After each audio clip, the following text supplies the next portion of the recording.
Hello বন্ধুরা, আমার ভিডিওটা ঠেলে দিয়ে আপনারা কোথায় চলে যাচ্ছেন? আমার কয়েকটা কথা শুনে যান। আমার এই ভিডিওটা আপনাদের সামনে এসেছে মানে অবশ্যই ইউটিউব চাইছে আপনি আমার ভিডিওটা দেখুন এবং একটা লাইক কমেন্ট করে যান। কারণ আপনি যদি আমার ভিডিও দেখেন, লাইক কমেন্ট করেন, তবেই না আপনার ভিডিওগুলো আমার সামনে আসবে। আর তখনই আপনার চ্যানেলের সঙ্গে আমার চ্যানেলের একটা সুন্দর সম্পর্ক তৈরি হবে। তো দেখুন বন্ধুরা, প্রতিদিনের মতো আমি আজকে দুপুরের থালি নিয়ে চলে এসেছি।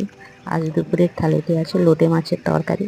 অনেকে এই মাছটা খেতে পছন্দ করে না, কিন্তু আমার তো খুবই ভালো লাগে খেতে। আর তরকারিটা তো খুবই টেস্ট হয়েছে, খুবই টেস্ট হয়েছে। তো দেখো, আমি তো খুবই মনের আনন্দে এই তরকারিটা দিয়ে ভাত খেয়ে নিচ্ছি। এছাড়াও আর একটা তরকারি হয়েছে, ফলই মাছের তরকারি। এমনি এই মাছটা তো খুব কিন্তু স্বাদ থাকে, তো একটু কাঁটা বেশি থাকে। দেখুন বন্ধুরা, এই দুটো খাবার দিয়ে, এই দুটো তরকারি দিয়ে আমি আজ দুপুরের খাওয়াটা শেষ করলাম। তো আজকের মতন টাটা।